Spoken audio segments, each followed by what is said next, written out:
What's up, everybody? Billy here, Respect the Game podcast, doing a Buffalo Bills at Jacksonville Jaguars playoff preview. Now, those of you who've been watching, checking out the clips and all the socials at the RTG podcast, one of the teams I said I did not want to play was the Jacksonville Jaguars. They've not been winning impressively, they've not been dominating, but they've been winning. They've been coming back. They've been solid. That's bothersome. They have a decent run game. Lawrence is playing the best he's ever played. Their defense is getting the job done, and it's at Jacksonville. The weather's going to be fine, I believe, because I'm in South Florida. It should be good all day today, tomorrow, the next day, whatever. Should be good for the game. Jacksonville is a well-rounded team, new coach. They've got fire in them. I believe that kind of stuff matters. I don't believe Buffalo has that from their coach. I do believe they have it from Josh Allen. But this is a big game. I'm not going to get into it with these people who say easiest path for Buffalo, no Burrow, no Jackson, no Mahomes. During the regular season, Buffalo beat them, send them packing. Part of the reason why they're not in the playoffs, they couldn't beat Buffalo. So I'm not going to get into that. With that being said, the only threat on that list is the Kansas City Chiefs. That includes Mahomes. For you guys out there, this isn't one-on-one. This isn't baseball where the pitcher, as long as he's throwing strikes, he doesn't need a defense. He doesn't need a coach or a manager. In football, you need all of that. The Kansas City Chiefs have always had a superior team and coaching versus Buffalo. But with that being said, Mahomes couldn't get it done this year. They fell off. Buffalo beat them. Buffalo beat the Bengals. They've only lost to the Bengals once in the playoffs. Burrow's not been back there since, I believe. And the Ravens, they're 0-2 against Buffalo. Now, the Ravens are 0-2 against Buffalo. All you guys, Lamar Jackson's 0-2. I'm not doing that to Jackson either. It's a team game. All right. You need all 11 players on offense, then defense, then special teams to contribute on top of coaching. So, all of you guys, it's the easiest path. Listen, it can only be what it can be. Those teams weren't good enough.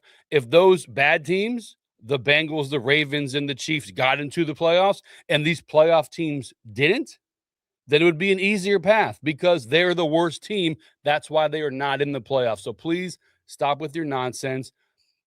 The eye test, which I've said in a few podcasts ago, looks like Buffalo should steamroll. The eye test, I'm with you. The Jags, they've done nothing but back into the playoffs year after year.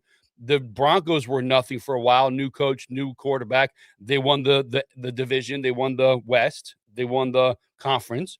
Chargers are always hit or miss, but they got a new coach. The Steelers, they're always a first-round bounce because they're the Buffalo Bills, essentially, win just enough to get in and lose. Buffalo happens to bring hope when they get in, but also ultimately lose because of poor coaching. Houston has a great defense, but they have no real offense. They get the lucky deep throws from time to time. So, yeah, the eye test, Buffalo should steamroll, but Buffalo's not winning the division. They're not a top seed. The Patriots are. They split with Buffalo during the year. And I'm not confident with those wins. One, Buffalo lost by 3 or 6 at the end of the game. They had to come back for the other one by a large margin. They're a solid team as well. So this notion of the Buffalo Bills have an easy path, like, get out of here. These are all solid teams, but an eye test, I'm with you. They should steamroll, but Buffalo is in that lower tier of team, they're not in there. They're a wild card. The road to the Super Bowl is on the road against at least the Jaguars, then at least the Broncos, then the lowest seed, whoever goes from there. But anyway, let's first preview the game, then talk about John Harbaugh, Sean McDermott, if Buffalo loses. I've said this on this podcast for weeks now. Like, for years, I've wanted McDermott gone. But for weeks now, I have said I want Buffalo to win, or I want them to miss the playoffs to essentially fire Beane and McDermott. Now, here we are, first round. If Buffalo gets bounced first round with the quote-unquote easiest route they would have, I hope the owner sees that and buys into that narrative like, everybody else is, and gets rid of McDermott, gets rid of Bean, because if they make it to the Super Bowl with this weak roster and poor coaching, those guys are never leaving. John Harbaugh comes available. So we'll talk about that. I'm going to talk about me wanting McDermott gone and not being upset if Buffalo loses, because I will not. I want them to win, yes. But for long term, if they lose and fire this guy, it could be the best thing that happens to Buffalo. So I am down for to lose the battle, to win the war. If Buffalo loses to Jacksonville, I will not be upset. I will hope and pray that Buffalo fires the GM, fires the coach. Oh, God. All right. So anyway, let's get to the tale of the tape here. Team comparison. Points per game goes to Buffalo 28 to 28, 28.3 to 27.9. Goes to the Bills. Offensive yards per game goes to the Bills about 394 to 350. Passing yards goes to the Jags, 236 a game to 234 to Buffalo. Rush goes to the Bills, 159 to 115. Time of possession goes to the Bills, 33 to 32, very close. Third down efficiency goes to Buffalo, 45% to 40%. And fourth down, I don't know, it's not getting down. Oh, no, excuse me, they're fourth. Okay. Defense, always the question mark when it comes to Buffalo, the defense. Points per game go to the Jags, under 20 to over 21 to Buffalo, Jags. Total yards per game goes to the Bills, 293 to Jags, allowing 303. Pass yards per game goes to Buffalo. We know this because you can run on Buffalo. I don't believe the stat. Bills allow 156 a game to Jags allowing 218. Rush yards per game. Buffalo allowing 136, one of the worst in the league, to the Jaguars allowing just 85.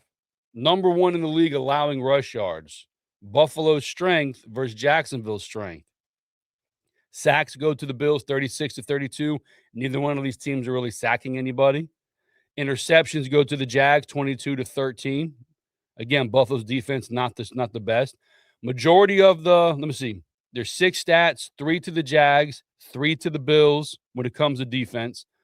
The stats on offense, every stat goes to the Bills except for passing yards, which is 2.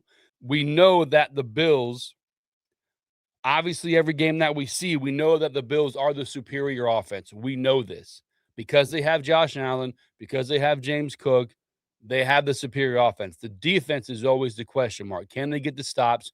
Can they get the holds? Can Buffalo win the coin toss, defer to the second half to start with the ball? In the first half, Buffalo's like +8 or +9, some stat like that, not exact.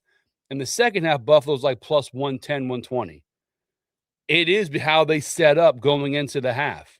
Yes, sometimes they come out flat, but they usually have the ball before the half ends, gets the 3 to the touchdown, and then come out, usually get another field goal to a touchdown. That's where they take off and ascend, is that switch at halftime. Another stat you guys have seen me harp on a few times is penalties. So look right here. Penalties 101 to Bills, 101 penalties committed, to the Jaguars 128.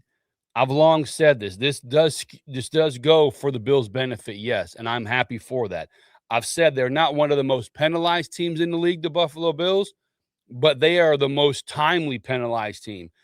Dawkins is going to jump off sides. He did it against the Texans in a 4th and 1 to get close to the end of the game, and they ended up having run a different play. I mean, 4th and 1, you have Josh Allen. Odds are you're getting it. But jumping off sides really messes stuff up. So Buffalo has timely penalties. They have a problem with that. And I have no doubt that Dawkins is going to jump off sides and screw something up this week. It's what he does. Everybody loves him, man of the year, all that crap. Play football, bro. I'm sorry. I don't need you out in the community. I need you winning football games and to get to the Super Bowl. All right. Just my view on things.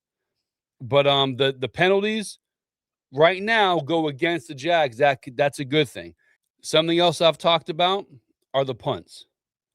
Buffalo has no punt return game whatsoever. Shakir is back there to secure the ball, not get any yardage to advance the punt, but the ball security is a big deal. I did see Hardman was back. I think I saw Cooks Brandon Cooks returning punts last week. That could bode well, given the opportunity. But the Jags are equally not trying to get any punt returns either. So this could be a big deal. The punts have been my concern for the season. The advancing of the ball security being the most important, but yardage second. Buffalo doesn't really move it, but neither do the Jags. So it's a wash. But I did want to bring that up because I have mentioned it throughout the season. With that being said, I am obviously going to be rooting for the Bills 100%. I want Buffalo to win. It is important to me that they win. I've been a Bills fan for 40 plus years. Okay. But equally important to me is getting rid of McDermott and getting rid of Bean. I believe Joe Brady gets a pass because the personnel is not there, though I've said it 100 times, we're going to beat this dead horse. 3rd and 9, they roll Ty Johnson or they roll Shakir to the back, throw him behind the line of scrimmage dump off where he's like 4 yards back, has to run 4 yards to get to the line of scrimmage to run 9 yards to get the first. His play calling is not good.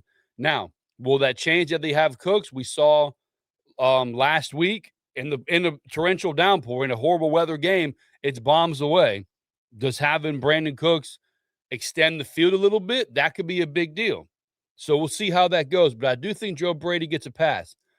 I do want McDermott gone. I do want Bean gone. I will not be upset, sad, lose any sleep. I will not be bothered if Buffalo loses to the Jacksonville Jaguars, because the hope of getting rid of this horrible coaching staff, head coach, GM, getting rid of them, it's so much more important for the long term. Yes, I want Buffalo to win the Super Bowl. Do not mince my words. Do not get them confused. I'm responsible for what I say, not for what you hear. I want Buffalo to win the Super Bowl. I do not want McDermott and Bean there anymore. So here's where I'm at. I do believe if Buffalo loses, the potential of them getting fired is there. With John Harbaugh free, and it woke up a lot of people, woke up a lot of teams. So yes, I want Buffalo to win, but I will not be upset if they lose, because I will hope to God they get rid of Bean and McDermott. Do I want John Harbaugh? That's a different question. Yes, he's won with Baltimore. He's had great defenses, very good offenses. He delegates. He lets his people do their thing. McDermott's thing is defense. Buffalo's weak point is defense. If Buffalo happens to get Harbaugh, maybe he brings over a good defensive guy. Maybe that defense gets going. They can keep Brady where he is. Or they can bring in Greg Roman, who's over there now, who was with Buffalo at one time. Maybe get somebody new. I don't know. But the change in philosophy is what is important. McDermott does not have it. He doesn't have it in him to get Buffalo over this hump. If Buffalo gets all the way and wins the Super Bowl, it is because they got players back on defense from injury, and it is a Josh Allen Superman miracle to run through him like Peyton Manning did back in the day with that subpar roster. Weak defense, great offense. They happen to get players back on defense for that first win in Indianapolis. That is what I see for Buffalo. It would have to be something along those lines. The coaching isn't good. The players aren't good. Defensive philosophy isn't good. Offense is great. Best player in the league. That's what's going to have to happen. Superman every single play for 4 straight games. But would I want Harbaugh? I'd take anybody right now over McDermott. So I would take Harbaugh. I would hope he would bring in his brain trust, the guys that he used to keep Baltimore contending for 18 plus years. We'll say 17 plus because it was 18. Oh, and for you people out there, the Josh Allen choke artist, let's stop that, because that might be the dumbest thing I have ever heard in my entire life when it comes to football and statistics. So for all you people who like to say Josh Allen choke artist can't win the big game, X, Y, and Z, one, as I stated before, it's a team game. Okay, it's a team game. Buffalo's never had the best team in the playoffs. They've always had the best player who, when he is not perfect, you could see it. All the other teams with these great defenses and great players, if they make a mistake, it can be hidden. Again, go back to the Eagles game. Hurts, 0 contributions in the second half, and they still win. 110 for the first half, 110 total for the game. Did nothing, hide the flaws. Imagine if Josh Allen didn't contribute for an entire half. That's it. No bueno. But look at this here. So for all you clowns out there, and you can see this, Josh Allen has a passer rating of 101.7, 3,300 yards, 25 touchdowns, 4 interceptions. If you were to look that up, now this is total turnovers, by the way. 0 fumbles in the playoffs for Josh Allen. 0. None. No fumbles for Josh Allen in the playoffs. 4 interceptions total from 2017 till now. 4 total interceptions in the playoffs. Please do me a favor and stop your nonsense that Josh Allen is a choker. The media put it into your head. Some of you aren't smart enough to just watch and see that as he goes is how the Bills go. If he is not on point 24/7, you see the flaws of that team. He's not protected by a good pass blocking offensive line. He's not. He's running wild back there. The defense gives up a lot of points. If the Bills do not have a huge lead, that defense is going to get run on. That's a problem. They're made to play with a lead, smaller guys, speed guys, sacking the quarterback. When other team has to pass back into the game, that's where Buffalo thrives. When they do not have a lead, when Josh Allen is not Superman and then it's close, that team will run on Buffalo, and that's a problem. If Josh Allen is not perfect all the time, you see the problems the Bills have. So all this crap about Josh Allen, not good, choke artist, get out of here. Statistically, since he's been playing, I mean, count the 2017, the 2019 playoffs where they weren't good. They lost both those rounds, I believe, to the Texans and to the Jags. These stats include that. He is more efficient in the playoffs than any quarterback playing today. Look it up. Better than Mahomes, better than Burrow, better than Jackson, the ones you guys like to quote. Statistically, he is better. Win-loss, 7 wins to 6 losses, that falls on the defense. Allen has put up the points, especially recently. The snow game with the Bengals a while back, they lost that. I think they only scored like 10 points. That started my rant on the weather's a problem, and I got all the pushback from the Bills fans. No, it's our help. It gives us the advantage, blah, blah, blah. Now when Joe Burrow comes to town and beats Buffalo in the snow game, you got to have a dome on that new stadium. Got to have a retractable roof. The rainstorm the other day. No. But Allen scoring points. Now the road record, 0-4 on the road. The only time they lost at home was to the Bengals.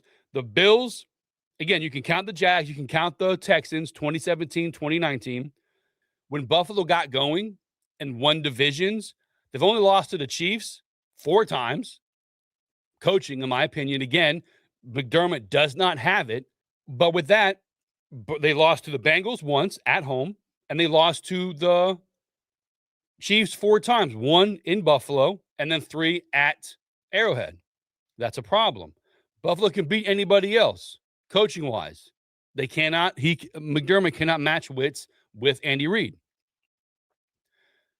So now Buffalo's on the road, 0-4 on the road under McDermott in the playoffs. Does that change this year? Because they have to go 3 straight to get to the Super Bowl. You guys tell me. Are you confident that Buffalo can beat the Jacksonville Jaguars? I am. I am confident. I will not lose any sleep if they lose. It will not matter to me because I will hope for a coaching change. But yes, I want Buffalo to win. I will be rooting hard for the Bills. Got my hat. I have a new blue shirt. I didn't wear one last week versus the Jets. It's the Jets. Nobody cares. I want Buffalo to win. I will be rooting super hard for the Bills. I want them to make the Super Bowl. I do. I want them to win this Super Bowl. I want McDermott and Bean gone. I'm right here. But yes, I want to win the Super Bowl. Yes, yes, yes. But if they lose, I will not be bothered because I hope to God they get rid of that trash organization, that trash front office, McDermott and the GM Bean. I'm picking the Bills to win. I think they're going to make a run.